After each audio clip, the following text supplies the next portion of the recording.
Buka muka surat 375.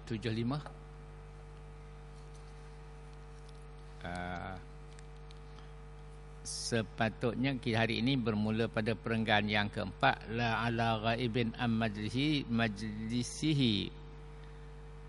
Tapi kita ambillah satu perenggan yang minggu lepas sebagai kesinambungan. Kita ambil pada watasihus salatu ala mayyitin ghaibin am baladin. Bismillahirrahmanirrahim. Assalamualaikum warahmatullahi wabarakatuh.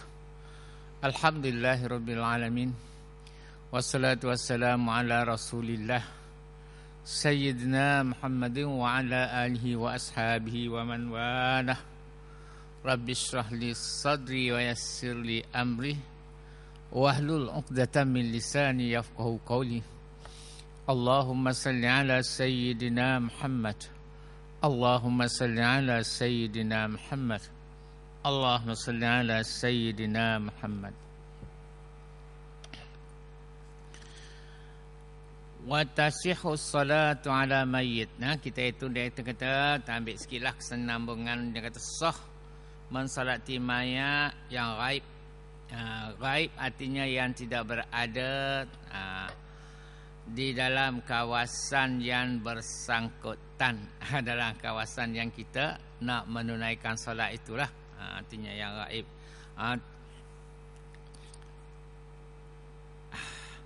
Jadi sah kita salat mayat yang gaib, yang tidak berada dan tidak berada dari balad yang bersangkutan, iaitu tidak berada dalam kawasan lah sini. Kalau balad tu asalnya maknanya negeri, dalam kawasan yang kita nak menunaikan solat ini, dalam kawasan yang kita nak buat salat gaib di sini, tetapi mayatnya katalah di Marang, dah masuk kawasan lain lah tu, sah dilakukan.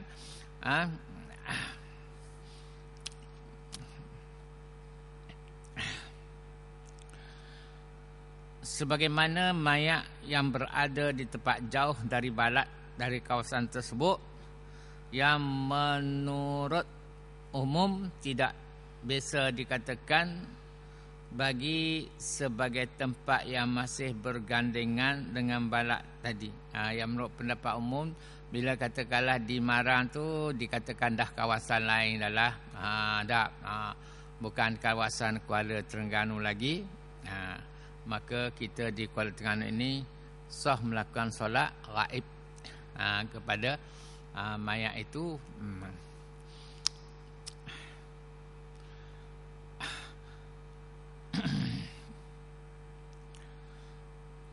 Yang demikian itu berdasarkan juga daripada ucapan di pendapat yang dikeluarkan oleh Imam Az-Zarkashi.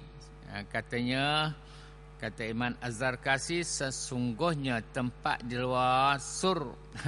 Sur maknanya pagar asalnya, macam kita benteng lah tak.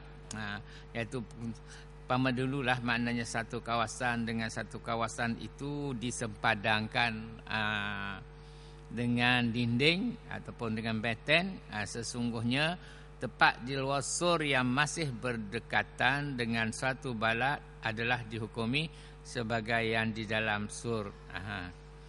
Tetapi maknanya sekiranya kita duduk di mayat itu di Marang, kita duduk di Rusila, maknanya dikatakan Rusila masih masuk Marang tak? Mayatnya di Marang, kita duduk di Cendering ke, dekat Sepadang lah, Marang dengan tu, maka dikatakan sebagai satu kawasan lagi. Maknanya kita tak bolehlah nak melakukan solat gaib, sebab dikata sangat berdekatan lah. Walaupun dikira kawasan yang lain, tapi oleh kerana kita duduk dengan sempadan dengan kawasan si mayat itu berada. Hari ini muka surat 375 puan.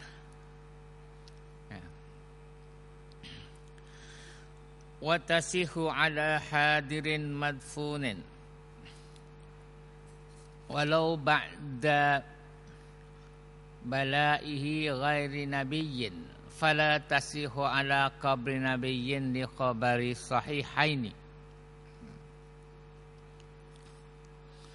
Sah mensalati mayat berada, mayat yang hadir ya. Dah dulu kita masa baru belajar tak gitulah, usalli ala hazal mayyitil hadiri. Mayat yang hadir artinya mayat yang ada di hadapan. Untuk kita mensalatinya. Itu maksudnya sah mensalati mayat yang berada di hadapan kita lah untuk disalati ataupun yang hadir yang sudah ditanam. Walaupun sudah punah. Artinya sah kita lakukan solat jenazah yang sudah ditanam. Tetapi di hadapan kubur dia lah. Berarti mayat itu berada di hadapan kita. Sekalipun mayat itu dah punah dah. Sekalipun mayat itu dah punah dah. Katanya segala daging apa dah habis dah. Nak tunggu tulang tu lambat lah, tengkorak dah. Lambat nak penuh. Maknanya masih boleh sah melakukan solat jenazah. Dikirakan mayat hadir jugalah. Solat jenazah hadir yang sudah ditanam. Walaupun sudah punah.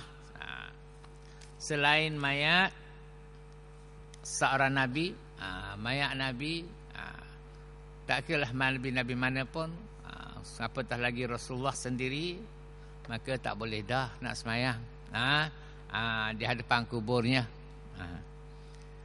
Kerana itu tidak sah melakukan salat jenazah kepada Nabi lah ni, atas Nabi setelah dikebumikan sebagaimana berdasarkan kepada hadis Bukhari dan Muslim.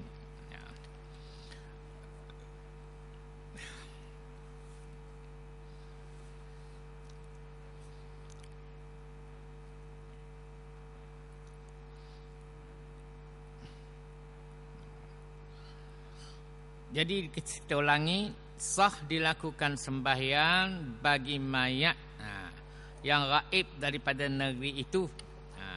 Seperti mayat itu berada dalam negeri yang jauh. Ini khusus dah, sahih dah. Dalam negeri yang jauh. Umpamanya adik-beradik kita mati di Kota Baru, kita tak ada nak pergi. Tak ada nak pergi. Ada hal tak boleh nak pergi. Kecuali esok jugalah baru boleh pergi. Maka sah dilakukan sembahyang bagi mayat yang gaib daripada negeri itu, seperti mayat itu berada dalam negeri yang jauh daripada negeri tempat hendak melakukan sembahyang. Macam tadilah kata mayat di Dungun ke, mayat Kemaman ke, Kota Baru ke, Pasir Putih ke, maka dia kata sah kita melakukan sembahyang mayat, sembahyang gaib kepada mayat tersebut. Sebabnya dikatakan tempat mayat itu dengan tempat kita nak sembahyang ini telah jauh dah. Telah jauh.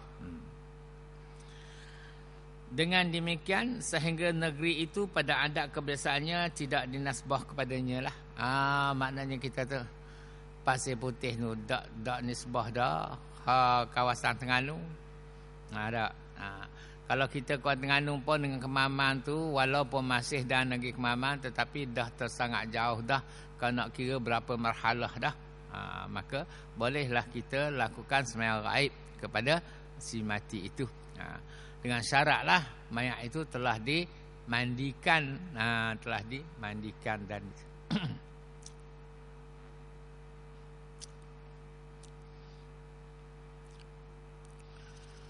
dan ini mengambil faham daripada kata-kata Imam Az-Zarkashi. Kata Imam Az-Zarkashi, sesungguhnya kawasan di luar daripada kota yang dekat itu adalah seperti kawasan dalam kota itu sendiri. Umpamanya Jetih Terengganu lagi tak? Terengganu lagi. Kemudiannya Bukit Iyong, Kelantan dah. Tapi tersangat hampir lah dikirakan. Maknanya walaupun masuk dalam negeri yang lain, tapi oleh kerana kawasan itu tersangat hampir, jadi kalau di situ tersangat hampir tu, maknanya tidak bolehlah kita nak melakukan solat gaib. Walaupun duduk dalam negeri yang berlainan lah, kata Imam Zarkasi, oleh kerana tempat itu tersangat hampir, seolah-olahnya sebagai satu kawasan jugalah. Habis.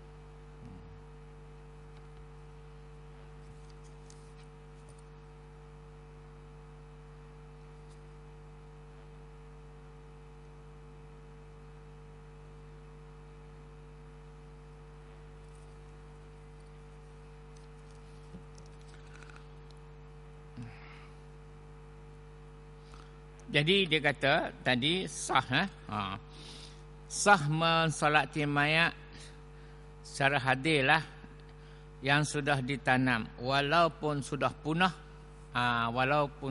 sudah punah dah mayat tu, selain mayat para nabi lah, tak boleh lah. Umpama katakanlah si anak ni berada di Amerika, ayah dia mati, sebulan selepas itu barulah dia kembali.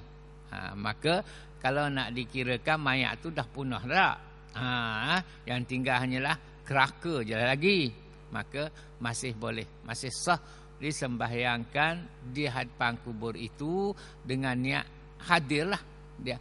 Usalli ala hazal mayyiti, atas mayat inilah juga. Usalli ala hazal mayyitil hadiri jugalah. Arba'an takbiratin fardhu kifayah. Maknanya sah dilakukan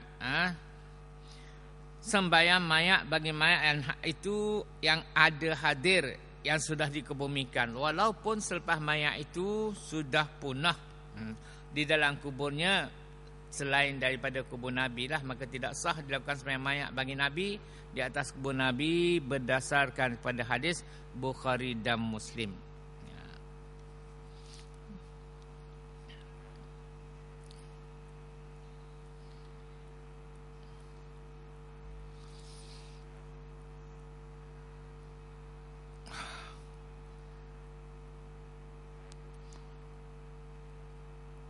Min ahli fardiha waqta mautihi, dan dia kata sah itu dilakukan selepas mayat itu ditanam, walaupun sebulan dah punah dah, baru datang untuk sembahyang. Umpama saya kata tadilah, macam anak kita berada di Amerika, tak dapat nak balik selalu dah, nak exam, tengah nak exam, nanti tamat exam tu barulah boleh balik. Tapi dia dapat boleh melakukan sembahyang solat itu sebagai solat yang hadirlah, boleh sembahyang sebagai biasalah, tetapi dengan syarat, dengan syarat ketika ayahnya mati, anaknya itu sudah balik. Ketika anaknya mati, ayahnya itu sudah balik. Tapi kalau katakanlah masa ayah dia mati itu dia tak balik lagi, selepas dia balik ni, selepas sebulan barulah dia balik, maka tak sah lagi dia nak salat jenazah ayah dia tu. Pada masa itu berlainan ketika dia semayang tu, mayat tu ada hadapan, macam kita kapur ni tak ada masalah lah.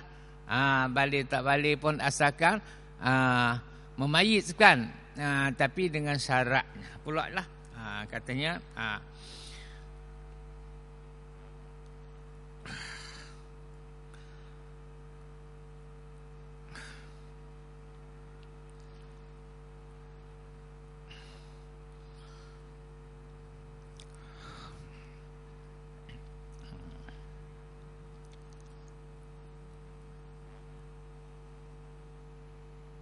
Ataupun umpamanya kita mati, sepupu kita pada masa kita mati tu dia balik dah tapi dia gila. Ya, dengar ni. Biar beza dapat. Akil balik. Akil artinya berakal. Tidak gila, tidak bodoh. Balik artinya sampai umur. Jadi masa kita mati tu dia gila. Tapi umurnya cukup dah, balik dah, tapi tidak akil. Tak. Selepas kita ditanamkan, mana seminggu selepas kita ditanamkan, tiba-tiba baik penyakit gila dia tu. Maka dia tak boleh nak sembahyang sembahyang mayat kepada kita yang telah dikebumikan itu. Sebab semasa kita kembali ke rahmatullah, dia dalam keadaan tidak berakal. Begitulah juga dengan baliknya. Maknanya katakanlah anak saudara kita berada di Amerika dengan adik kita. Jadi semasa kita mati tu anak saudara kita tak balik lagi. Kemudian selepas sebulan barulah kembali ke tanah air bersama adik kita. Adik kita boleh melakukan solat jenazah di kubur kita. Tak? Yang telah dikebumikan itu. Tapi anak saudara kita, walaupun pada masa balik tu dia balik dah, tetapi semasa kematian kita tu dia belum balik, maka dia tidak sah nak solat jenazah kita di kubur kita.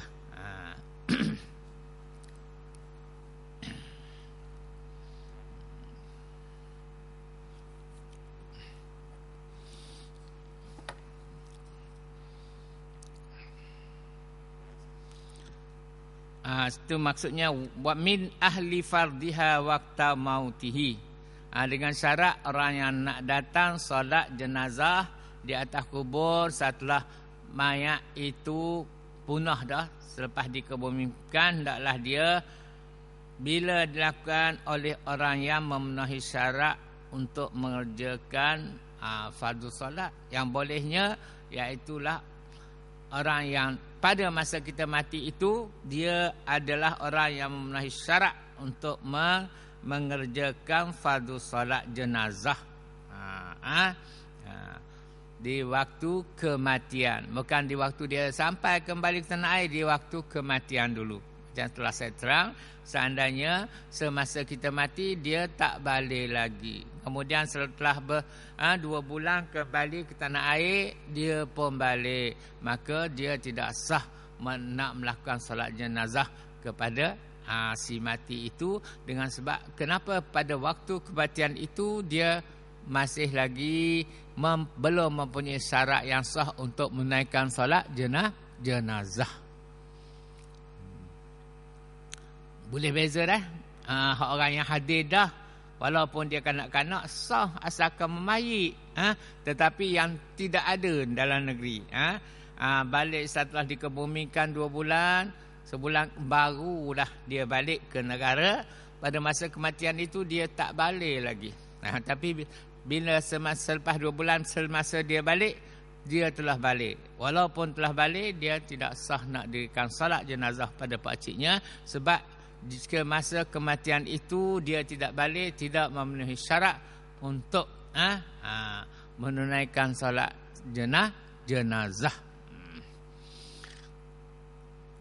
Fala tasihu min kafirin, dan juga tidak sah kita dirikan solat kepada orang kafir. Wahaidin, atau sedang haid di waktu berkematian si mayat itu.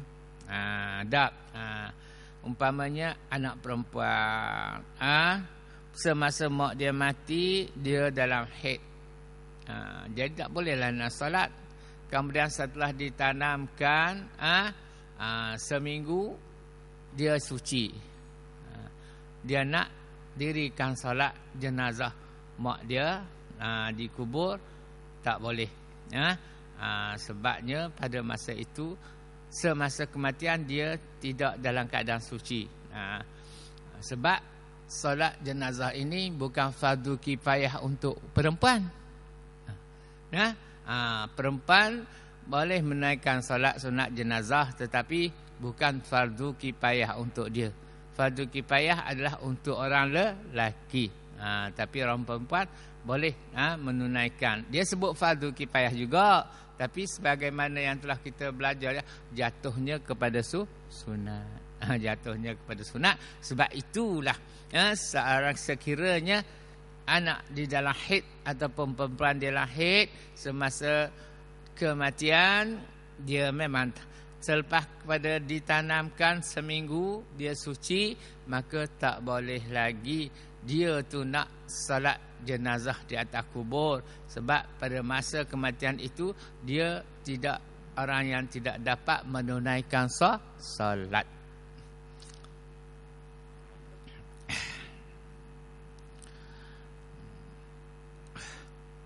Min ahli fardiha waqta mauti fala tasihu min kafirin. Maka tidak sah, tidak sah sembahyang kepada orang kafir, wahaidin, yang orang yang mempunyai haid. Okey. Berarti tidak sah dilakukan oleh orang kafir atau sedang haid. Tidak sah dilakukan oleh orang kafir. Artinya dia kafir tapi dia pandai. Duduk dalam masyarakat Melayu ni, duduk mengaji sekolah kebangsaan sama Melayu. Masa tu dia belajar di sekolah bagaimana menunaikan solat jenazah. Dan dia nak lepas puasa, dia belajar, dan untuk lulus puasa dia baca jugalah. Setelah habis puasa pun masih ingat lagi cara-cara menunaikan solat jenazah dan bacaan-bacaan yang patut dibaca dalam solat jenazah. Walaupun dia pandai, dia boleh melakukannya, tapi oleh kerana dia kafir, maka tidak sah dia nak melakukan solat jenazah. Itu maksudnya. Atau sedang haid, macam tadilah, di waktu kematian si mayat. Sebagaimana orang yang baru balik atau sembuh dari gila yang sudah kematian mayat tersebut, sebagaimana dia sembuh daripada gila sesudah kematian mayat, arti selepas mati dah baru dia sembuh, maka dia tak boleh nak tunaikan solat sebagai sembahyang atas kubur, sebab semasa kematian itu dia gila. Begitulah juga kata hak kafir tadi, selepas daripada itu dia menganut agama Islam. Dia menganut agama Islam. Selepas seminggu kematian, dia menganut agama Islam. Oleh kerana dia pandai dah ni belajar di sekolah untuk nak lulus puasa, dia pun sudah dia Islam, nak pergi sembahyang jenazah di atas kubur si mati pun tidak sah, sebab semasa kematian itu dia masih kafir. Dia masih kafir.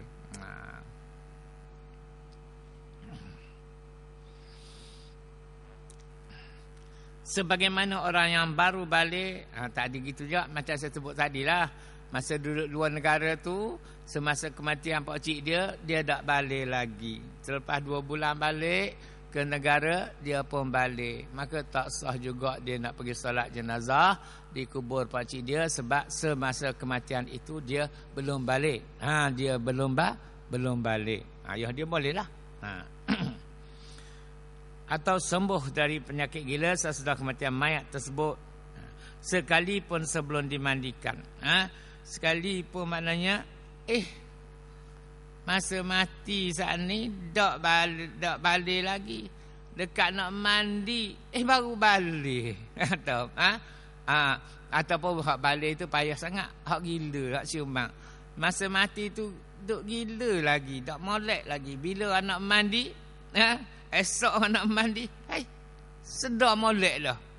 Sekali pun begitu, dia siuman dekat nak mandi dah pun, tapi oleh kerana semasa kematian, dikira semasa kematian. Masa mati tu dia tak siuman lagi. Walaupun mayat itu esok baru nak disempurnakan, baru nak dimandi dan disembahyangkan, masa nak mandi itu dia pun siuman. Walaupun begitu, tapi dikirakan tarikh siumannya iaitu saat kematian.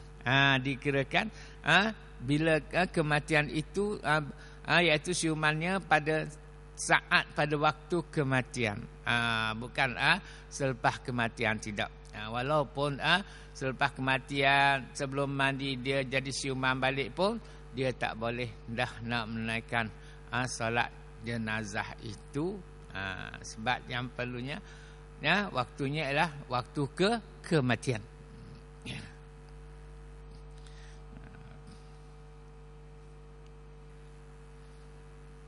Dia kata sekalipun atau sembuh dari gila sesudah kematian mayat tersebut, sekalipun sebelum dimandikan.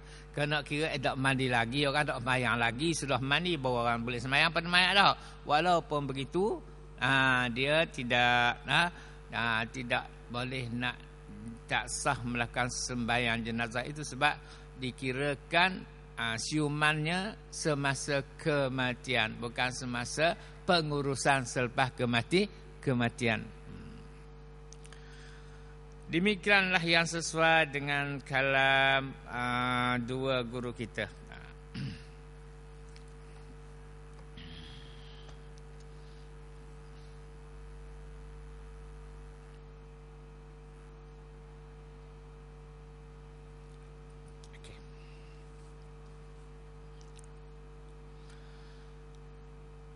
Wasaqatal fardu fiha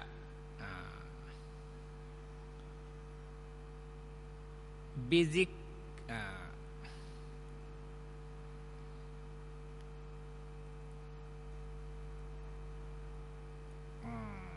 wasaqatal fardu fiha bizakarin, walau sabiyyan mumayyizan, walau ma'a wujudin balighin, wa in lam yahfazil fatihata wala ghairaha bal waqafa biqadriha, walau ma'a wujudi man yahfazuha. Ini hak kaitan hak Haji tanya minggu lepas. Keparduan mensalati mayat menjadi gugur. Artinya keparduan iaitu fardu kifayah lah kepada orang kawasan itulah, menjadi gugur sebagai yang telah dipenuhi dengan telah dikerjakan oleh seorang laki-laki, sekalipun kanak-kanak yang memayyiz, sekalipun terdapat orang balik, sekalipun tidak hafal Al-Fatihah dan bacaan lain sebagai penggantinya, bahkan sekalipun dengan cara diam sejenak selama bacaan Al-Fatihah, sekalipun terdapat orang lain yang hafal. Nak bagi tahu kesimpulannya, kalau berlaku satu kematian, sudah mandi dah, sudah kapan dah, kita nak semayang, lambat lagi dah. Orang nak tukar semayang ni bila nak sapa, dia kata nak mari, kita pun malah tunggu, kita semayang seorang ke atas mayat tu dah. Sudah kapan dah, sudah mandi dah, sah lah disembayangkan. Kita Allah nak tunggu orang mari ramai, aku ni ada ni, semayanglah seorang. Bila kita semayang seorang, habislah fardu kifayah. Kewajiban kewajiban fardu kifayah itu. Jadi hak datang ke pulang geruk semayang datang kemudian ni, jatuhnya sunat sajalah. Jatuhnya sunat sajalah sebab fardu kifayah itu telah dilakukan oleh seorang yang ambil dulu. Jadi hak yang datang kemudian jatuh sunat, walaupun jatuh sunat pahalanya sama dengan fardu juga. Cuma dikatakan fardu kifayah itu jadi gugur dah setelah apabila seorang saja melakukan solat kepada mayat itu, maka fardu kifayahnya jadi gugur lah. Orang yang datang kemudian mana bila solat dia itu jatuh sunat, walaupun jatuh sunat dia niat fardu kifayah juga, pahalanya sama juga sebagai orang yang mendapat fardu kifayah itu. Boleh tak? Jadi maknanya dah bila kita belajar ni kena tak boleh lawak manda-manda dah. Malah dah nak tunggu dah apalah. Dah sudah kafan dah ni. Saya semayang seorang lah dulu. Sah lah semayang kita. Tapi gugurlah fardu kifayah yang kepada orang kawasan itu. Sebab telah ditunaikan solat. Ada. Tapi hak mari kedian tu jatuhnya sunnah. Walaupun sunat, pahalanya seperti fardu juga. Sebab solatnya juga mesti niat fardu kifayah. Ya. Ya.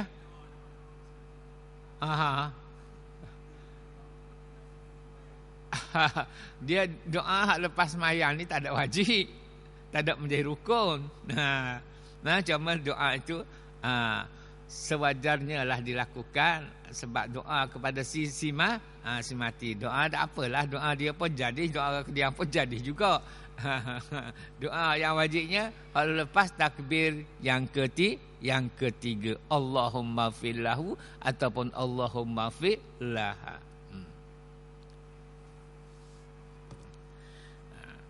Jadi dia kata kefarduan mensalati mayat menjadi gugur. Fardu kifayah untuk mensalati mayat itu menjadi gugur sebagai yang telah dipenuhi dengan telah sebagai yang telah dipenuhi kerana telah dilakukan dengan telah dikerjakannya oleh seorang laki-laki seorang lelaki tapi kalau puan tak gugur lagi sebab fardu kifayah ni kepada orang lelaki sebagai telah dipenuhi dengan telah dikerjakan oleh seorang lelaki. Sekalipun kanak-kanak. Sekalipun kanak-kanak yang memayis. Budak lelaki ni. Anak dia ke. Tak sampai umur lagi. Tapi memayis dah. Budak ni memayis. Tahu dah. Najis tak najis. Kotor dan bersih. Tahu dah. Tu memayis tu artinya pandai mengurus diri sendiri dah. Dari segi berok kecil ke apa tu. Dan kebetulan dia ni. Belajar di sekolah rendah tu cikgu ajar dah. Cikgu ajar dah semayang-mayang. Ustaz di sekolah dia ajar dah. Dia pun ambil lah wuduk. Dia memayis dah. Dia pun pelik mata orang terus pergi semayang. Terus pergi semayang. Karenanya nak praktikal lah dia belajar tu. Oleh kerana dia seorang kanak-kanak. Walaupun kanak-kanak tapi kanak-kanak yang memayis telah menaikkan solat jenazah kepada seorang, maka gugur dah fardu kifayah kepada orang lain. Itu maksud dia kata sekalipun kanak-kanak yang memayis menaikkan solat jenazah itu pergi ambil dulu belum orang lain siapa, maka gugur dah orang lain. Hak tekan semayang mari jatuhnya sunat lah. Walaupun sunat, pahalanya seperti fardu juga. Tapi kalau tak semayang lagi balik habis pun tak apa dah lah. Orang kata, anak dia semayang dah saat ni memayik dah ni budak ni. Dia pergi semayang surah sama dengan ayah dia. Bila masa ayah dia ada. Pandai baca Quran apa. Tekan semayang kita balik lah. Tak ada masalah lah. Tak jadi fardu dah kepada orang lain maknanya. Dah kalau begitu nu ada hodok tunggu nu nak semayang. Ada lagi seorang nu nak tunggu nak semayang lepas pada sini. Dah anak dia buat dah. Mari kita baliklah kita pergi dinu lah biar dia. Tak ada hal lah. Sebab gugur dah. Fardu kifayah di situ. Ya.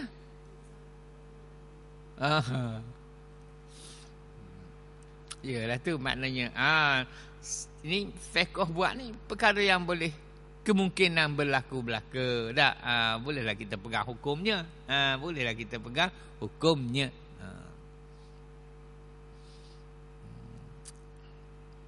Ataupun dia mari. Anak-anak saudara dia ke mari hak budak mayit dah dah. Hak budak sekolah hafal.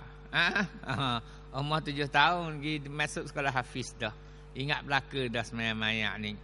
Tak balik lagi tapi memayis. Mari siapa ayah dia bawa, orang lain dah cakap-cakap dia terus mari depan, terus pergi solat kepada pak cik dia. Jadi sah lah. Sebab dia memayis. Jadi gugurlah fardu kifayah kepada orang yang lain. Orang lain datang semayang jatuhnya sunat. Walaupun sunat pahalanya sama juga seperti fardu. Begitu. Tapi macam saya kata tadilah, kalau ada lagi nak duk nunggu nak semayang, dah marilah kita pergi dinung lah. Dah orang buat sini sudah jatuh dah. Tak ada masalah dah lah.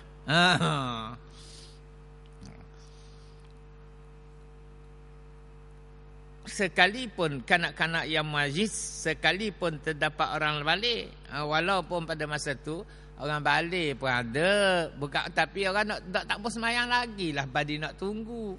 Maksudnya bukan tak ada orang balik, budak tu pergi semayang jadi sah dak, walaupun orang balik ada berderupa, tapi oleh kerana dia mayit, sah dah semayang dia, gugurlah fardu kifayah. Maksud begitu. Sekali pun ada orang balik, artinya hak balik itu bukan sembahyang dia sekali. Kalau sembahyang sekali tak ada pula mustihaknya.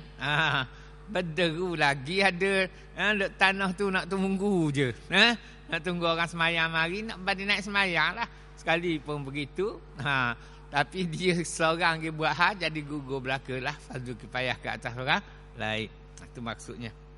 Sekalipun terdapat orang yang balik. Hati balik ni bukan sembahyang dengan dia, duk tunggu nak sembahyang. Dia pergi lopak derah-derah gitu dulu. Sekalipun tidak hafal Al-Fatihah, sekalipun dia tu Fatihah tu dah hafal lagi. Tak. Tapi dia memayis. Tapi Fatihah pun dah hafal lagi pun. Dia katakan dia hafal qul huwallah, dia baca qul huwallah pun sah.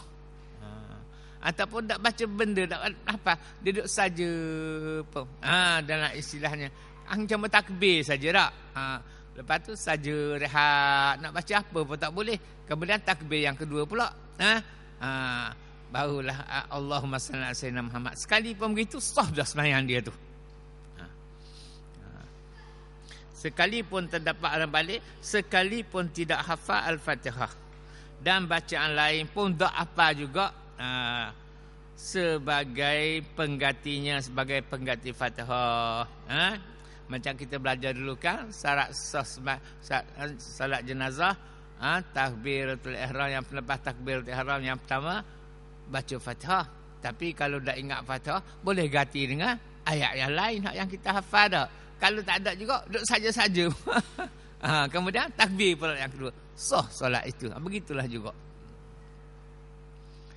Sekalipun tidak hafal Al-Fatihah dan bacaan yang lain pun tak hafal juga, sebagai penggantinya, sebagai pengganti Fatihah. Bahkan sekalipun dengan cara diam sejenak, duduk saja. Lepas Allahu Akbar, duduk saja. Selama baca Al-Fatihah. Sekalipun terdapat orang lain yang hafal, tapi orang lain dah naik lagi nak semayang, jadi budak ni gewahat, jadi sah juga. Habis gugur dah fardu kifayah. Nak bagi tahu waktu je lah. Gugur dah fardu kifayah.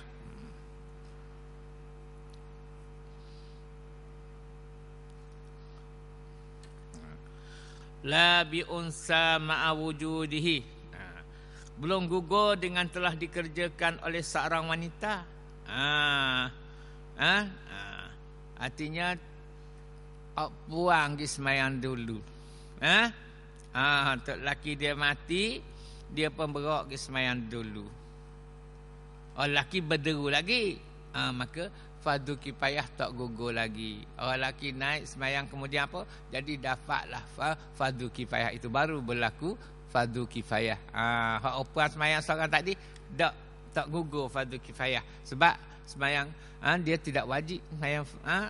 Semayang mayat ni tak wajib ke atas perempuan.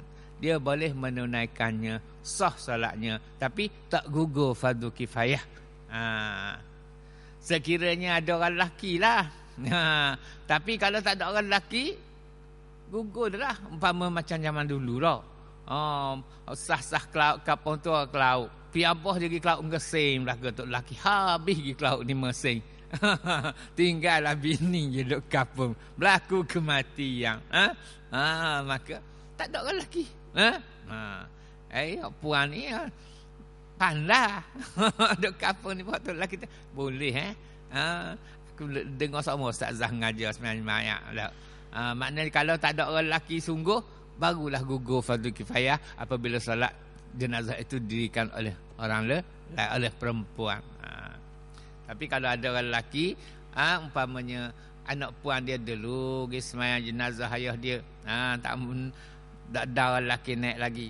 Sedangkan orang lelaki ada berderu nak sembahyang, maka tak gugur juga fardu kifayah itu. Gugurnya fardu kifayah itu dilakukan oleh perempuan sekiranya tidak ada langsung orang lelaki di kawasan itu. Belum gugur dengan telah dikerjakan oleh seorang lelaki, tetapi oleh seorang perempuan jika ada, ayat dia jika ada seorang lelaki, orang lelaki umpamanya macam tak ada, saya kata dulu macam dululah tak. Setengah-setengah kampung tu hak tu lelaki je upah nak ambil upah nebang di negeri Pahang Melaka, nebang balok masa tu, ataupun pergi kerja Singapura wak mah batu tinggal anak-anak dengan bini Melaka, sekapung je pergi dah pakat token mengambil sekapung pakat pergi Melaka. Tiba-tiba berlaku kematian, tak ada orang lelaki seorang kampung tu. Dah step puan tu pula ada bahagian cerdik-cerdik, ada hak boleh mandi mayat, boleh mandi mayat, boleh kapal mayat. Ni kata, saya pun boleh gak sembahyang mayat. Dah orang lelaki tak ada kan nak tunggu nak suruh mayat tu busuk baru nak tanang. Kita sembahyang sama puan lah. Oleh kerana tak ada orang lelaki langsung, maka sah lah. Lepaslah fardu kifayah.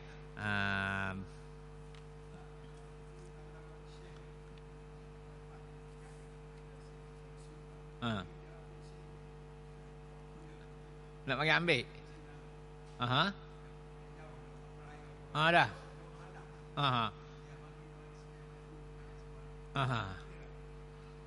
Tak ada masalah. Tak ada masalah. Dia asalkan ahli. Nantinya dia akan balik dah masa tu. Gitu je lah. Tak ada masalah lah dengan syarat sah salat jenazah. Tapi begitulah dengan syaratnya.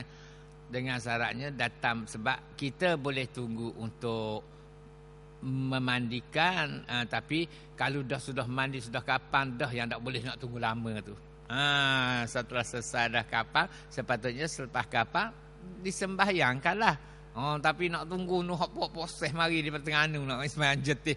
Tu barulah maknanya. Untuk pengurusan mandi tak ada masalah. Setelah selesai dimandikan, dikapalkan, nak tunggu orang sembahyang jauh tu. Hak tu maknanya tak boleh. Macam kita belajar dah lah.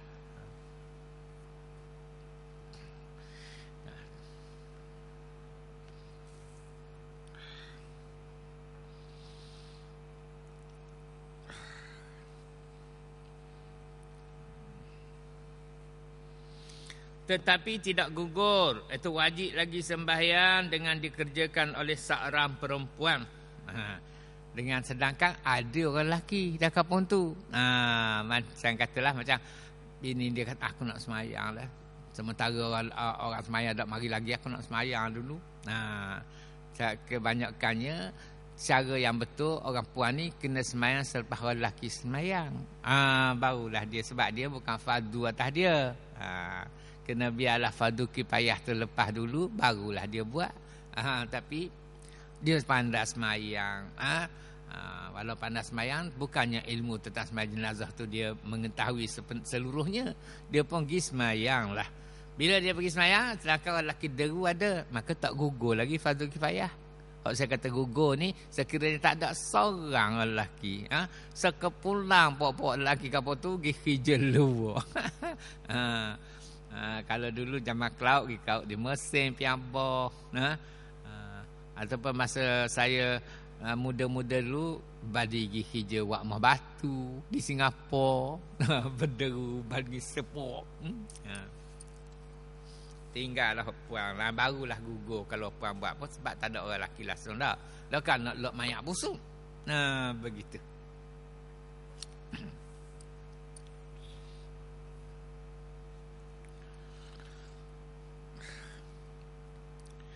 Tetapi tidak gugur wajib sembahyang itu dengan dikerjakan oleh seorang perempuan dengan adanya lelaki. Lelaki masih ada. yakni walaupun lelaki itu anak-anak yang mazid, walaupun budak lelaki ada tapi budak tu mayit dah. Memayit dah macam tadi dah akhir balik dah. Saya katakan dia buat pandai-pandai lagi sembahyang ayah dia. Dia memayit, dia pandai sembahyang, maka gugurlah ke atas orang lain. Hal ni dia pusing pula. Kalau je budak mayit tak ada, sah puan saja orang lelaki di balik tak ada. Mana tapi budak mayit ni boleh sembahyang mayat. Kalau puan buat pun tak gugur lagi. Sebab ada orang lelaki, walaupun seorang kanak-kanak lelaki yang memayis. Jadi budak tu sembahyang barulah terlepas fardu kifayahnya. Tetapi tidak gugur wajib sembahyang itu dengan dikerjakan oleh seorang perempuan dan dengan adanya lelaki, yakni walaupun lelaki itu anak-anak yang majid. Kerana doa, sebab apa tu? Kerana doa anak yang memayyiz itu adalah lebih dekat kepada makbul daripada doa seorang perempuan. Lebih dekat kepada makbul lah. Dan ia sendiri itu adalah lebih sempurna daripada wanita. Dan maknanya diri seorang lelaki itu walaupun dia kanak-kanak tapi telah memayit, di segi sembahyang hukum mayatnya dia lebih sempurna daripada seorang wanita. Dan juga daripada khonsa. Habis. Ambil satu lagi.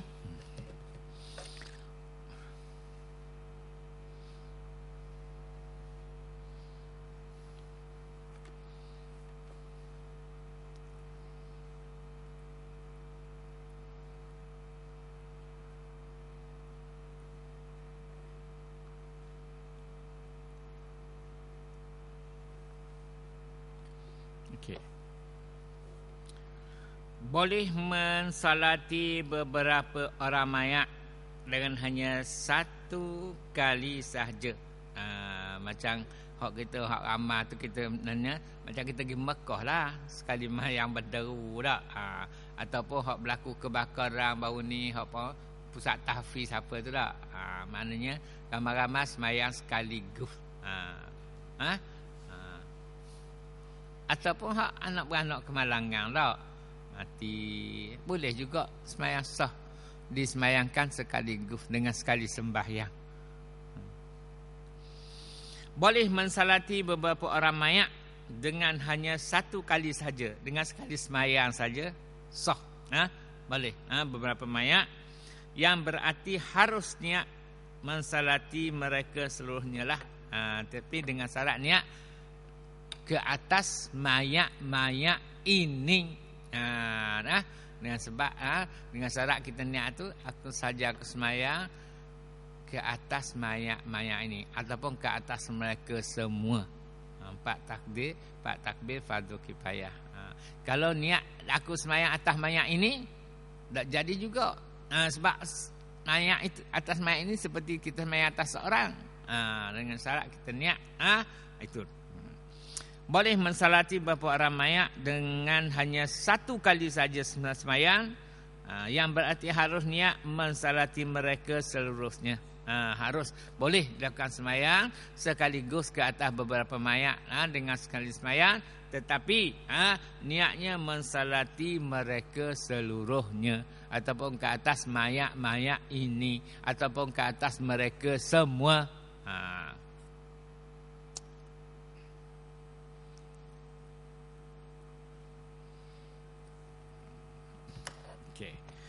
Dan harus dilakukan satu sembahyang jenazah bagi beberapa orang mayat. Maka saya terang tadi, maka hendaklah orang yang melakukan sembahyang itu meniatkan sembahyang mayat mereka. Aku sembahyang atas mayat mereka ini, atas mayat mereka ini, atas semua mayat ini. Nak adalah niat tu lebih daripada satu lah kan, lebih pada seorang, dengan menggunakan atas mereka semua ke atas mayat ini. Okey, nak ada niat begitulah. Nak sembahyang sekali betul, mesti ada niat ke atas kesemuanya lah, sembahyang ke atas kesemuanya. Kalau aku sembahyang atas mayat ini saja, maka tidak sah. Sebab itu untuk seorang. Untuk seorang. Dan harus lakukan satu sembahyang jenazah bagi beberapa orang mayat. Maka hendaklah orang yang melakukan sembahyang itu meniatkan. Hendaklah kita yang melakukan sembahyang itu meniatkan sembahyang mayat mereka. Ataupun mayat-mayat ini. Dan ataupun di atas mereka semua. Itu semua secara ijmal. Iaitu dengan secara dan adalah berdasarkan boleh dilakukan sembahyang kepada beberapa mayat dengan satu sembahyang, iaitu dalam kitab saya adalah berdasarkan apa yang berlaku bila Ummi Kalsum binti Sayyidina Ali bin Abi Talib dan anaknya Zaid bin Umar bin Umar Ibn Khattab meninggal. Maknanya Sayyidina Umar ni jadi natu Sayyidina Ali lah. Tengok pada ayat ni lah. Iaitu berdasarkan apa yang berlaku. Bila Ummi Kalsum binti Sayyidina Ali bin Abi Talib dan anak Ummi Kalsum itu Zaid bin Umar Ibn Khattab. Anak Ummi Kalsum bin Zaid bin Umar Ibn Khattab. Berartinya Sayyidina Umar natu Sayyidina Ali. Natu. Pak tua muda pada natu lah. Anaknya Zaid bin Umar bin Ibn Khattab meninggal, maka dilakukan satu solat jenazah. Dilakukan solat jenazah sekali saja bagi kedua mayat itu. Walhal dalam golongan muslimin itu ada para pemimpin dari kalangan sahabat radhiyallahu anhum dan mereka menyatakan bahawa dan kalangan para muslimin itu iaitu ada para pemimpin dari kalangan sahabat radhiyallahu anhu, mereka menanyakan bahawa mereka menyatakan buat ini haza huwa sunnah. Buat ini pun semayang sekaligus ni lebih daripada semayang pun merupakan satu sunnah yang dilakukan oleh baginda Rasulullah sallallahu alaihi wasallam lah. Haza huwa sunnatu.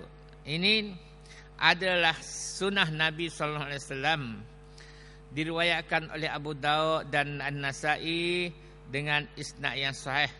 Hadis sahih sebagaimana yang dikatakan oleh Al-Baihaqi bahawa Ibnu Umar radhiyallahu anhuma sembahyang jenazah bagi 9 orang laki-laki.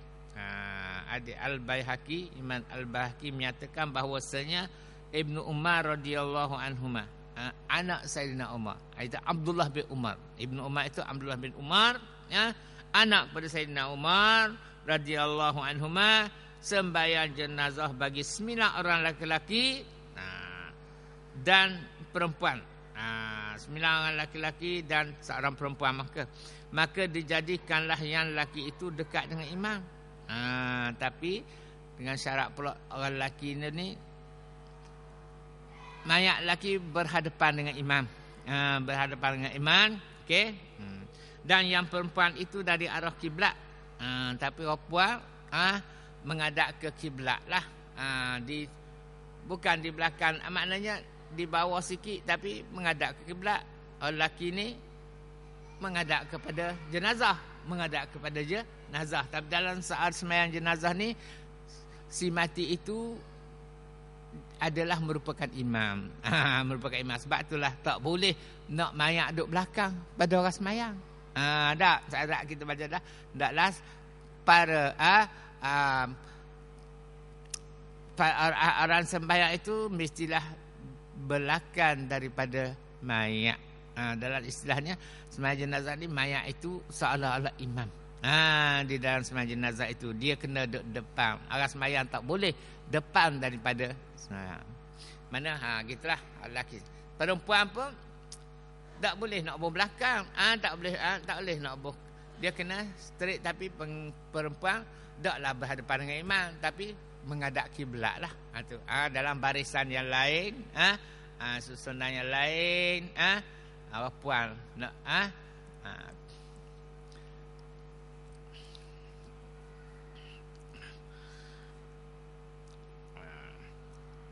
bahawa Ibnu Umar radhiyallahu anhu sembahyang jenazah bagi 9 orang lelaki dan perempuan. Maka dijadikan lelaki itu dekat dengan imam dan yang perempuan itu dari arah kiblat juga. Mana kita kata orang perempuan duduk sebelah kanan lah. Daripada barisan lelaki. Mayat perempuan itu duduk di sebelah kanan daripada, tapi tak boleh mari ke bawah daripada orang sembahyang, atas pada orang sembahyang juga, tapi tidaklah dia berhadapan dengan imam. Dia bawa ke kanan lagi, susun direct juga, tapi maknanya dia lelaki lah berhadapan dengan imamnya. Tak imam duduk di hadapan mayat lelaki lah, mayat perempuan sengganglah sikit, walaupun senggang sikit dia tak boleh nekung. Dia mesti juga straight juga, ataupun dia mesti dia mesti straight juga dengan mayat lelaki, tapi renggang, tapi menghadap kiblat juga dia, tapi berarti dia tak boleh terkebelakang, sebab bila sembahyang jenazah mayat mesti di hadapan. Nampak tak jalan? Tak. Macam biasalah. Mayat lelaki tu ngadak dari imam, ngadak tak. Mayat perempuan nak sembahyang sekaligus, maknanya mayat perempuan tu buat lari sikit lah, renggang. Tak berhadapan dengan imam lah. Tapi tak boleh lah nak atas naik pada imam, tak juga. Sama juga. Begitu. Sama dengan mayat lelaki juga. Dan sebab orang sembahyang ni, dia orang sembahyang mesti berada di belakang daripada mayat. Mayat kena. Tak, ni lelaki macam kita buat ni tak. Kalau apa nak bubuh kanan ke kiri juga, tapi menghadap kiblat, asalkan mayat dia juga menghadap ke kiblat. Gitu. Tapi tak bolehlah dia nak mari ke belakang sebaris, sebab bila mari ke belakang sebaris berarti mayat berada di belakang daripada orang solat. Sama juga, tapi buat lari sikit lah. Menghadap kiblat juga. Cuma Tok Imam tu menghadap dengan mayat lelaki.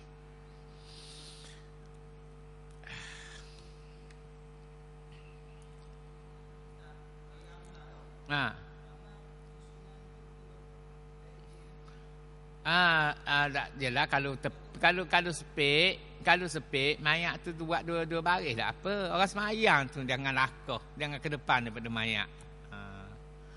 Gitulah. Tak apa susun tu. Cuma orang sembahyang tu jangan dalam ke depan daripada mayat. Begitulah.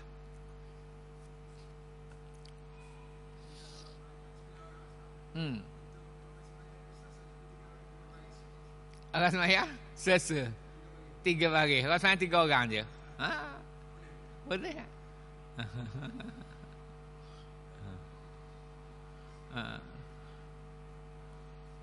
Sebab baginda kata hendaklah buat 3 saf. Nak buat 3 saf.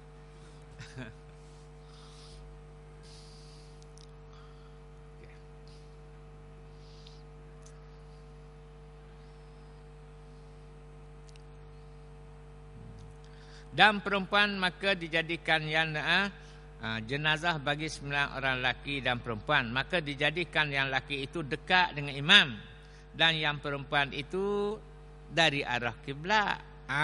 Maknanya renggang sikit lah, bukan depan imam lah, ke kiri ke kanan sikit, tapi menghadap kiblat jugalah. Sebab apa tu? Kerana tujuan sembahyang itu adalah doa. Sebab tujuan sembahyang itu adalah doa. Maka menghimpunkan jenazah lelaki dan perempuan dengan sekali sembahyang itu adalah harus. Adalah harus. Hukumnya harus. Tak. Macam Mekah lah, kita tak tahu pun lelaki puang mana tak. Atas niat atas mayat-mayat ini ataupun atas mereka semua. Tak apalah. Tapi bacaannya dengan bacaan lelaki lah. Allahumma fillahu lah. Kalau tak tahu mesti Allahumma fillahum. Orang ramai tak.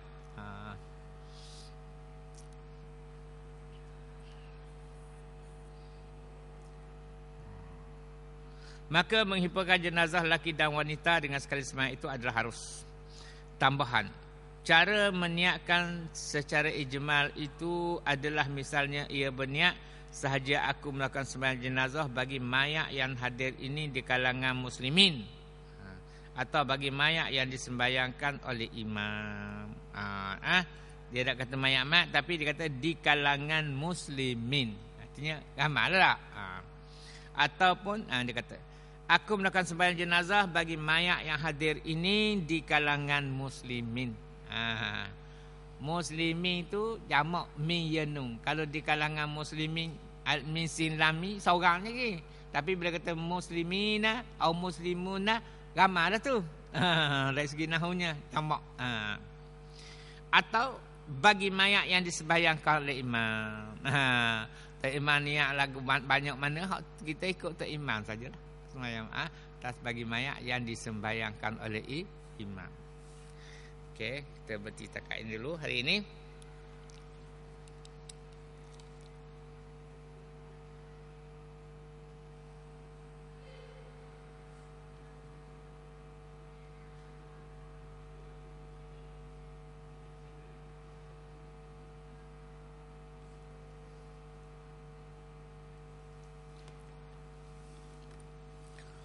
Jadi saya ulang sekali lagi lah, minggu depan tidak ada kelas lah.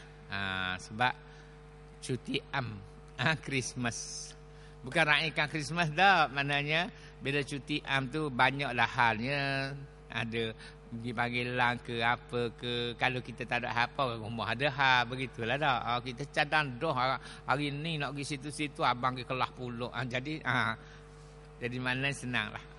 Kita ambil keputusan tidak ada kelas pada minggu depan.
Okey, mana kitab yang kedua, muka surat 47. Bab baru dah. Al-babus sabi'u fi syurutil qiyamati wa ma yata'allaqu biha. Okey.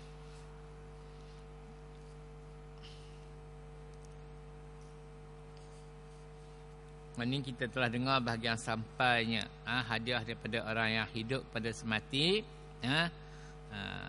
Bagaimana kita dengar memungut sesuatu bila dihadiahkan.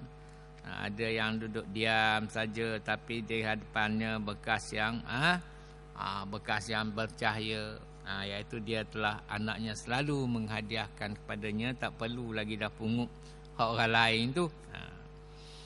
Kemudian kita dengar seorang perempuan mati, dia bahawa setengah perempuan yang mati itu maka melihatkan dia dan tidurnya oleh seorang perempuan yang dia kenal. Tiba-tiba adalah padanya di sisinya, di bawah sarirnya, bawah katil itu bekas daripada cahaya yang tertutup.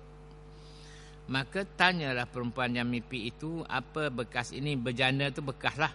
Maka berkata, ya, inilah hadiah yang telah menghadiahkan pada aku oleh bapa anakku semalam. Bekas suami dia menghadiahkan pada anaknya. Inilah mana menunjukkan sampainya hadiah orang yang hidup kepada si mati.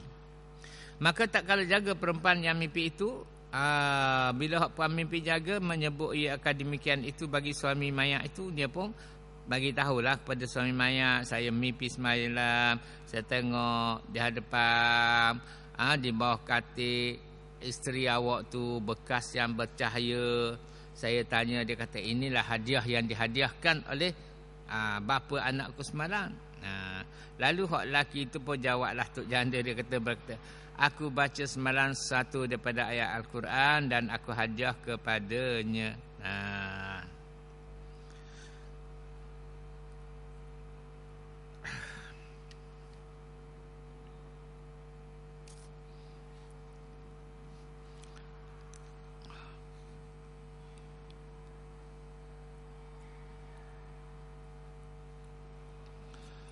Kita ambil sikit lagi.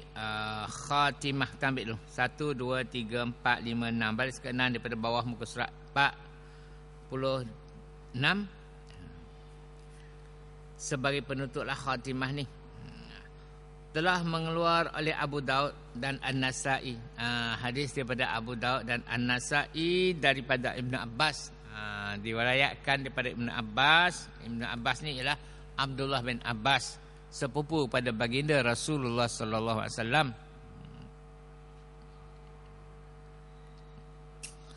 Bersabda Nabi, kata Abdul Abbas berkata, sabda Nabi sallallahu alaihi wasallam, Rasulullah telah bersabda,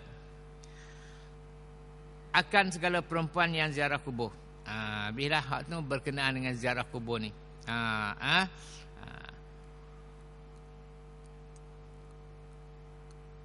Bersabda Nabi sallallahu alaihi wasallam, akan segala perempuan yang menziarah kubur, kata Rasulullah, dan akan segala orang yang mengambil atas kubur itu akan masjid. Artinya tanah kubur ambil buat masjid. Dan memasang pelita ia. Bila mati pergi gantung pelita di benda basah buat atas kubur tu. Dulu ada berlaku dah. Dan telah mengeluar oleh Muslim, kata Imam Muslim, demi sungguhnya duduk seorang atas bara api menghangus ia akan kain, bagi maka melarat ia kepada kulitnya itu terlebih baik baginya daripada duduk ia atas kubur. Ni maksudnya duduk cokoh atas kubur ni, antara dua nesang tu, bukan duduk tepi kubur, duduk tengah kubur tu, antara dua nesam tu, dia pergi duduk.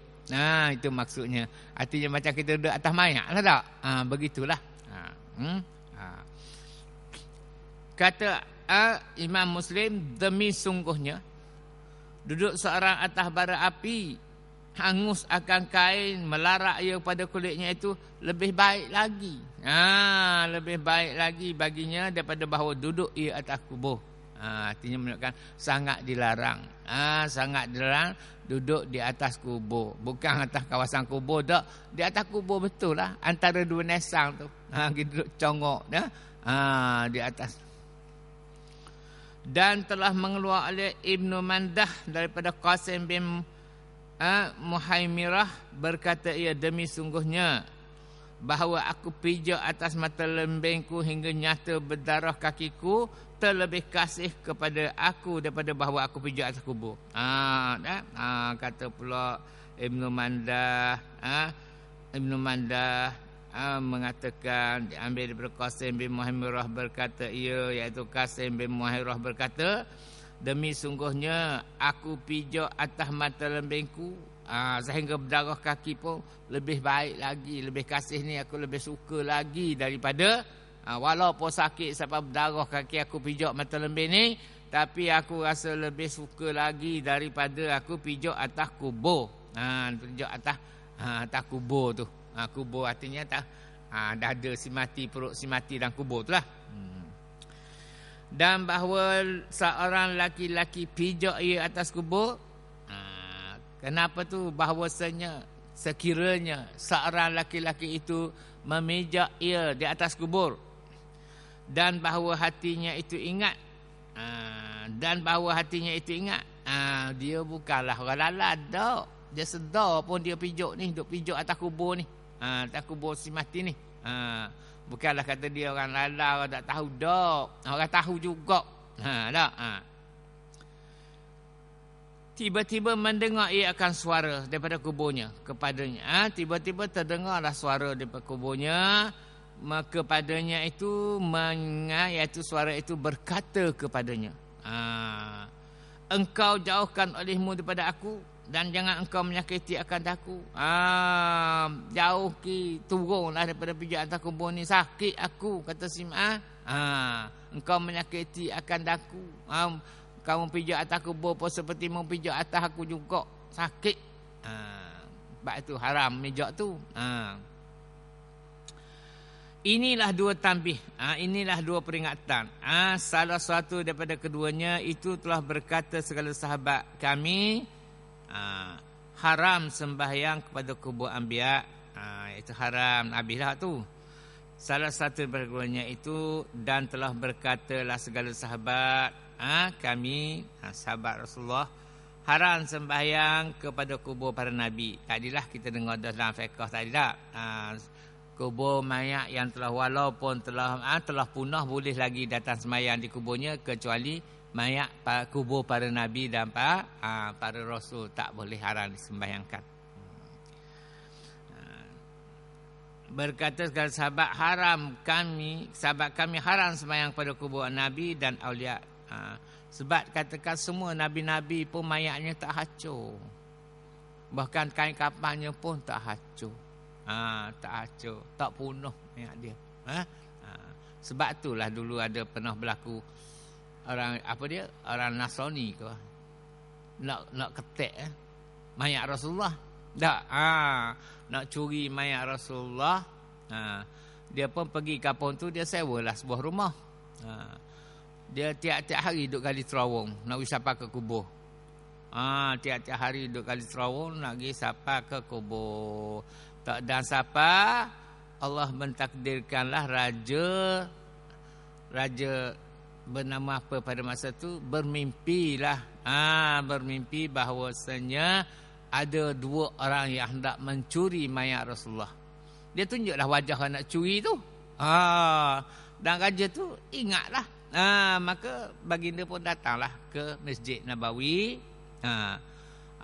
Panggillah pegawainya. Hari ini semua mereka yang tinggal di kawasan masjid ni suruh datang. Saya nak tengok. Nak kena. Raja kata saya nak tengok. Tak tahu tujuan apa. Jadi mari semua. Tak ada orang dia tuanku mimpi tu. Dua orang tak ada. Lalu dia tanya, mari semua dah. Ke ada lagi hendak mari? Orang baru mari duduk nyewa sini, dua orang tak mari. Jadi raja tu pun hak sungguh ni suruhlah panggil bila mari dua orang tu. Betul-betul lah dengan hak rupa Tuhan bagi dalam mimpi dia tu, nak curi mayat Rasulullah. Raja pun pentah suruh takak lah. Suruh takak. Dan bagi tahu dia pun tunjuklah terawung dalam rumah dia tu duduk gali tu. Jadi raja pun memerintahkan suruh bakar. Kalau nak kau kira tak boleh bakar orang hidup-hidup. Hukumnya. Tapi oleh kerana dia nak mengkhianati, nak ambil mayat Rasulullah tu nak buat apa tak tahu. Nak mengkhianati mayat Rasulullah, dan sebab dia yakin bahawasanya mayat Nabi tak hancur. maka diperintahlah supaya bakar sampai mati. Kau nak ikut hukum asalnya tak boleh, tapi oleh kerana dia pengkhianat kepada Rasulullah sallallahu alaihi wasallam.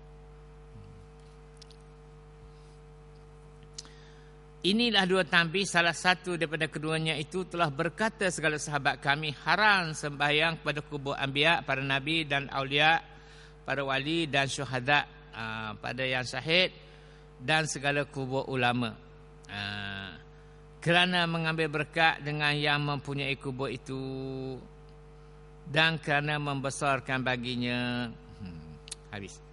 Dan haram pasang pelita atas kubur itu kerana mengambil berkat dan kerana membesar dengan dia. Begitu jugalah pergi pasang pelita di kubur orang alim, haram. Tujuan katanya nak ambil berkat, haram. Dan kerana nak membesarkannya, memuliakannya. Seorang ulama ni sangatlah hebatnya, nak muliakannya dipasang pelita di kuburnya pun haram hukumnya. Dan jika sedikit pasang sekalipun, walaupun pasang sebetul je, pun haram juga. Dan tanbih kedua, peringatan yang kedua, telah berkata oleh beberapa jemaah daripada segala sahabat. Telah berkata beberapa jemaah, beberapa kumpulan, artinya ramailah daripada segala sahabat kita, dan mengikut akan mereka itu oleh Imam Nawawi, iaitu diikut pula lah oleh Imam Nawawi apa yang dipegang oleh para sahabat ini. Di dalam Syarah Muslim, iaitu apa dia, perkara apa yang Imam Nawawi pegang juga ni? Haram duduk dan pijak atas kubur. Para sahabat dia kata begitulah, diambillah pula oleh fatwa ini, diambillah pula oleh Imam Nawawi. Dalam hadis Syarah Muslim, iaitu dengan haram duduk dan pijak atas kubur, dan menjazam oleh yang lainnya juga, dan dipegang dengan kuatlah oleh lain-lain seperti Imam Nawawi. Di dalam yang lain daripada Syarah Muslim pun ada juga Imam Nawawi kata dengan makruh, dengan tiada hajat, tapi makruh sekiranya menyalakan lampu pada kubur itu, tapi dengan tidak apa-apa hajat. Tapi kalau ada hajat memuliakannya, membesarkannya, haram. Tapi kalau buat dengan tidak ada hajat, hukumnya makruh. Wallahu alam. Waffaqanallahu li ta'atihi wa analana min sawabi ridahu aminin. Al-babus sabi' fi syurutil qiyamati wa ma yata'allaqu biha. Bab yang ketujuh pada menyatakan alamat kiamat dan barang yang bergantung dengannya. Arti yang berkaitan lah, yang bergantung ini yang berkaitan dengannya, dengan kiamat. Syahdan tersebut dalam hadis, Nabi SAW bahawa tak kala dikehendaki Allah Ta'ala akan membinasakan negeri, memusnahkan dunia lah, maka diseksanya segala isi negeri itu. Maknanya sebelum berlakunya ditiupnya sangkakala, manusia ni telah menghadapi dah kesusahan.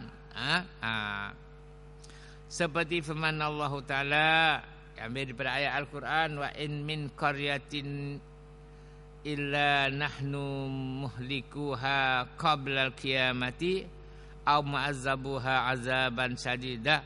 Dalilnya iaitu sebelum dunia ini dimusnahkan, penduduk dunia ini telah menghadapi kesusahan. Artinya tiada suatu qaryah. Qaryah ni kampung lah Melayunya. Tidak ada pun satu kampung itu malaikat kami berminasa akan dia dahulu. Semuanya lah, tidak ada yang tertinggal lah. Semua kampung-kampung, semua negeri, semua tempat penduduk ada. Malaikat kami membinasa akan dia dahulu. Artinya mematikan dahululah, menghadapi kesan sehingga mati dahulu. Daripada hari kiamat. mematikan dahulu dari hari kiamat. Artinya bila berlakunya tiupan sangkala nak musnah alam ini, kebanyakan manusia tak ada dah mati dah. Dimusnahkan oleh Allah dululah dengan kepayahan hidup, dengan kelaparan. Ada bagaimana kita telah dengar di antara alamat berlaku kiamatnya, semua air ni kering. Dah, bila air kering, tumbuh-tumbuhan pun keringlah. Bila tumbuh-tumbuhan kering, tak ada lah makanan kepada manusia dan juga kepada binatang. Rupuk kering, air kering, pokok buah-buahan, semuanya tidak berbuah lah. Dahulu daripada hari kiamat. Atau kamin azab, dia akan sebagai azab yang sangat.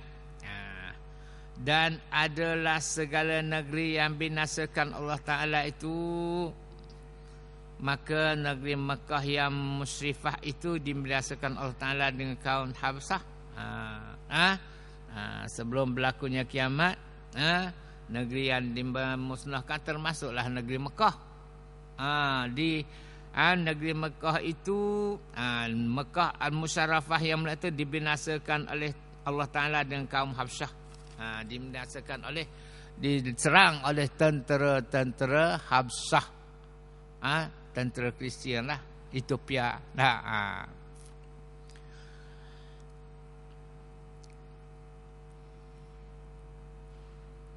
Dan negeri Madinah pula, Madinatul Muazzamah itu dibinasakan Allah dengan kelaparan.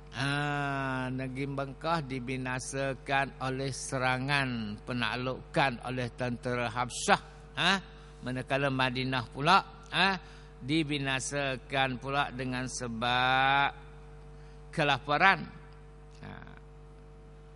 Dan di negeri Basrah pula dibinasakan Allah Ta'ala dengan karam. Basrah ni dia pelabuhan tak, tenggelam.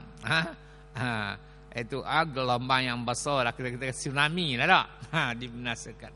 Berlaku tsunami. Di negeri Kufah dibinasakan dengan sebab dialahkan oleh kaum Turki. Dan negeri Armenia dibinasakan dengan lumpur. Lumpur melempah ke mana, wallahu alam lah.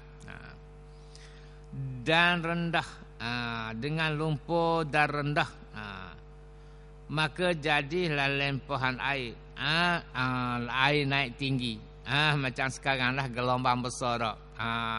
Paras air lebih tinggi daripada daratan. Berlakulah ni di Armenia. Maka jadi lempahlah air ke dalam negeri itu, maka matilah segala isi negeri itu. Dan benua Khurasan, dan negeri Asfahan, ni dekat Iran belakang ni. Dan negeri Paris, Farsi. Faris ni bukan Faris Perancis ni, Farsi ni, Iran lah.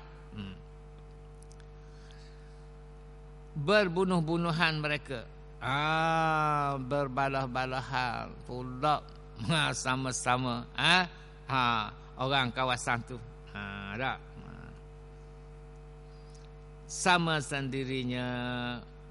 Macam ni kata Taliban Melaka lah. Taliban Melaka lah, dia nak memusnahkan. Dia nak musnahkan orang Islam. Dia kata puak ni puak Taliban tak. Maka matilah mereka itu. Dan negeri Yaman dibinasakan Allah Ta'ala dengan belalang. Dibinasakan dengan belalang. Lagu mana belalang makan segala tanaman tak. Mungkin sampai ke orang pun dia kerik juga, Allah alam. Tapi bila belalang makan semua tanaman, tidak ada hasil lah.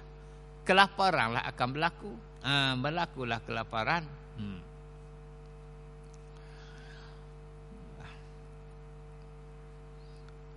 Dan negeri Hindustan, sebelah India, dibinasakan dengan air sebab. Lagu mana ni? Air sebab banyak kita dengar dulu. Kalau di Bangladesh tu, sungai Ganga dia melempah, ataupun air salji dia tak cair, habis turun tak. Dan negeri Andalus, iaitu benua Maghrib,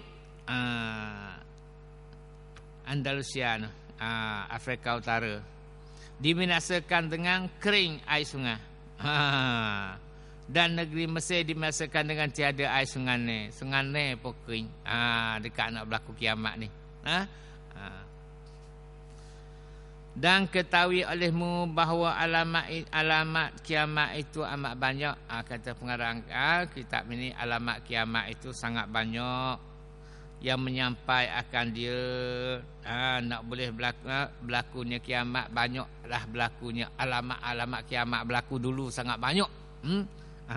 Untuk nak sampai kepada berlaku kiamat itu, oleh setengah mereka itu, yang disampaikan oleh setengah mereka itu kepada, ada setengah mengatakan 500 alamat. Alamat kiamat ni, dunia nak kiamat ada 500 alamat. Maka terbahagi pula 500 itu terbahagi kepada dua bagi. Pertamanya alamat yang kecil. Dan keduanya alamat yang besar. Alamat kecil ni jauh sikit lagi. Bila alamat besar dekat dalam kiamat lela dah lah. Maka alamat yang kecil itu setengah ialah bangkit Nabi Muhammad sallallahu alaihi wasallam. Kerana Rasulullah Nabi yang penghabisan, khatamul anbiya wal mursalin. Tak ada lagi lah yang dibangkit Nabi dan Rasul selepas Nabi Muhammad. Bila kata tak ada lagi, artinya menandakan dunia ni pun dekat adalah nak berlakunya kiamat. Alamat kecil lah, walaupun dekat pun dia lah maknanya dah berapa dekat tapi belum lagi. Tapi kebangkitan Rasulullah itu dah menandakan satu alamat kecil akan berlakunya kiamat. Sebab apa? Sebab daripada lepas daripada Rasulullah tak ada dah Nabi yang dibangkit, manusia dibangkitkan sebagai Nabi dan Rasul. Kerana sabda Nabi sallallahu alaihi wasallam, ambil dalil daripada sabda Rasulullah sallallahu alaihi wasallam sendiri. Baginda berkata, bu'istu ana was-sa'atu kahataini. Nun, bukan nun tu te. Kahataini wa asyara bis-sababatil wusta wal wusta. Kata Rasulullah, artinya dibangkitkan daku ini, padahal bermula kiamat itu seperti dua ini. Rasulullah kata bangkitnya aku ni, artinya kiamat tu dekat dah gini, antara dua jari ni, telunjuk dengan jari, antara dua jari telunjuk dengan jari tengah, dengan jari atu, begitulah. Rapat dah kebangkitan aku dengan kiamat. Tak ada disenggang mana dah. Diumpamakan seperti jari telunjuk dengan jari hatu ni. Padahal bermula kiamat itu seperti dua ini. Dan Rasulullah isyaratlah dengan telunjuk dan jari tengah. Kebangkitan dia, antara kebangkitan Rasulullah dengan berlakunya kiamat sangat rapat dah. Seperti dua jari ni lah, telunjuk dengan jari tengah ni tidak diselangi oleh jari lain dah. Rapatnya. Dekat.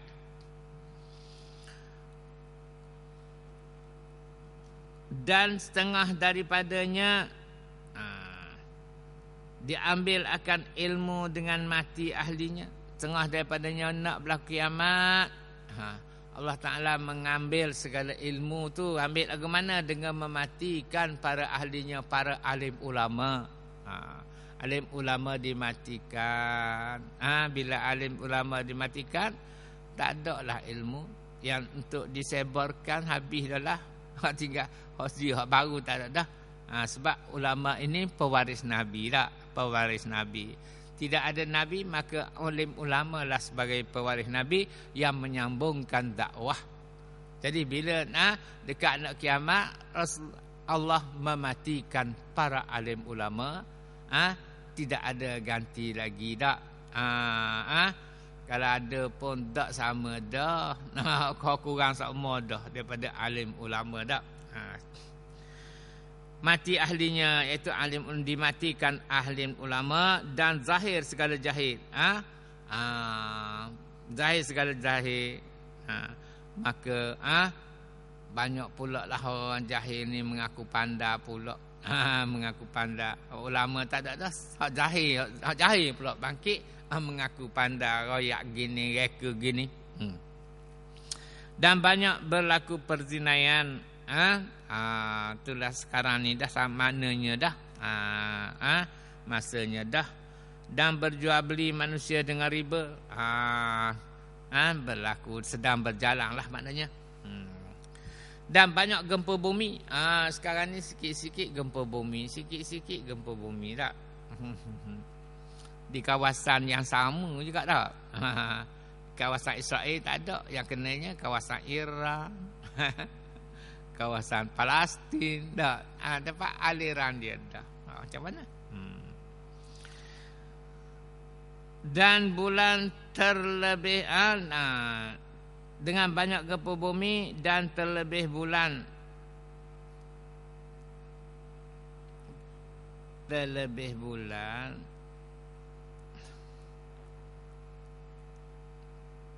tak ertilah saya. Dan ditegahkan segala syaitan daripada naik ke langit. Setan-setan pun tak dapat naik ke langit dah. Iaitu bila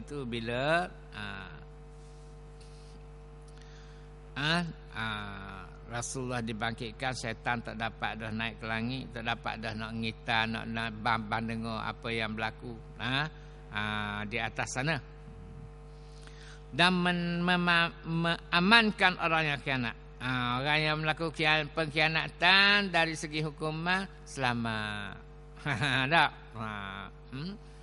Yang buat khianat biasanya orang yang banyak-banyak duit buat pengkhianatan, perbicaraan, pasang lawyer, menang dia. Aman itu, selamat daripada terkena hukum. Dan khianat akak raya aman. Hak yang bonlek ni kok kerek kena khianat. Apatah lagi lewat cara. Oleh kerana miskin sesak, hak benar pun jadi salah. Jatuh hukuman kepada hak yang benar ni. Dan banyak derhaka dua ibu bapa. Ni tak payah hoyak lah. Tak payah terang lah. Kalau learning kok bila tengok berita sak khabar kok ada sak molah. Kok gisak dadah tu. Sanggup bunuh mak ayah benar. Tu nenek. Dan menjadikan orang besar akan kanak-kanak. Budak-budak. Maknanya hak senior-senior tu ada lebih berkemahiran. Orang ni patut melakukan pentadbiran dah, ambil hak baru. Jadi boh-boh atas. Pengalaman pun tak ada.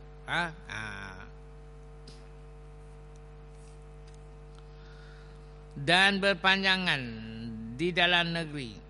Kanak-kanak dan berpanjangan dalam negeri. Dan banyak pasik segala negeri. Pasik banyak melakukan kesalahan, kesilapan. Banyak melakukan kesilapan, kesalahan. Dan banyak fitnah di dalamnya. Banyak berlaku fitnah lah. Kerosakan je, berbagai lah perlakuan perkara-perkara yang tidak baik banyak berlaku. Dan setengah daripadanya minum arak. Minum arak jadi perkara biasa tak? Setengah kata kalau di bangsa tu maknanya kaki 5 kedai tu mana meja-meja untuk minum arak je belaka. Tak?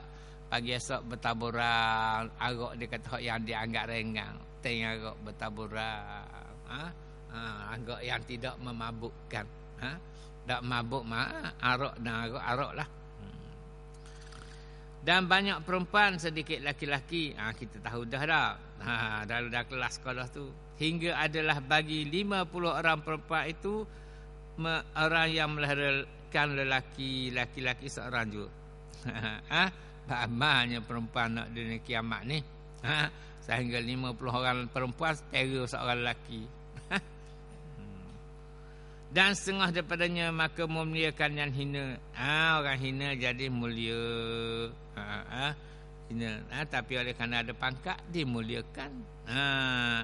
Hina maksudnya hina bukan hina masyarakat kerana kemiskinan. Biasa dalam masyarakat hina kerana miskin lah. Kerana buruk perangai ada ni hina iaitu yang tidak betul lah. Yang tidak betul melakukan pentadbiran tapi dimuliakan, dikata betul, dikata kena, kata molek. Telah bersabda Nabi sallallahu alaihi wasallam, la taqumus sa'atu hatta yakuna as'adun nasi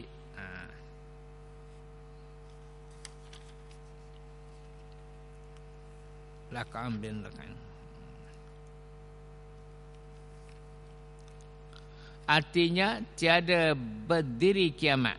Kiamat tidak akan berlaku hingga adalah sebaik-baik manusia dengan dunia itu sejahat-jahat daripada anak yang jahat. Tidak berlaku kiamat hingga adalah sebaik-baik manusia dengan dunia itu sejahat-jahat daripada anak yang jahat. Artinya orang yang jahat itulah katanya sebaik-baiknya. Orang dia lah orang yang semolek-moleknya. Yakni demikian itu yang hina daripada segala manusia. Sedangkan kalau nak ikut God, dia ni hina lah daripada segala manusia. Tapi dimuliakan, dihormati. Itu juga di antara alamat awal akan berlakunya kiamat. Telah menyebut oleh Al-Arif Asy-Sya'rani berkata, ia telah meriwayat oleh Tirmizi daripada Sayyidina Ali radhiyallahu anhu berkata, ia bersabda Nabi sallallahu alaihi wasallam, apabila berbuat umatku 15 perkara, Rasulullah kata, nescaya turun dengan dia oleh bala. Dikata orang, dan apa ia? Ya Rasulullah. Okey, kita berhenti di sini insya-Allah. Pada kuliah akan datang, iaitu hari Isnin selepas Isnin depan lah. Telah menyebut oleh Al-Arif Asy-Sya'rani.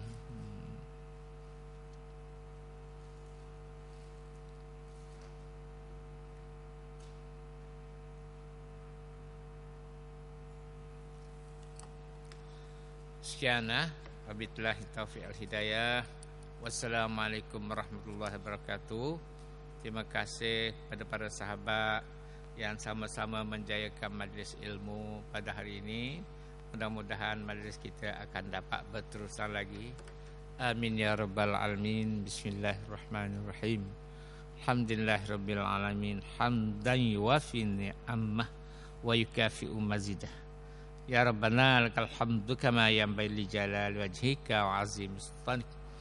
Allahumma salli ala sayyidina Muhammadin wa ala ali sayyidina Muhammad. Allahumma inna na'udzubika minal hammi wal hazan wa na'udzubika minal azli wal kasal wa na'udzubika minal jubni wal bukhl wa na'udzubika min ghalabatid daini wa qahri rijal. Wa sallallahu ala sayyidina Muhammadin wa ala alihi wa sahbihi. Walhamdulillahirabbil alamin. Taqabbalallahu minna minkum taqabbal ya karim.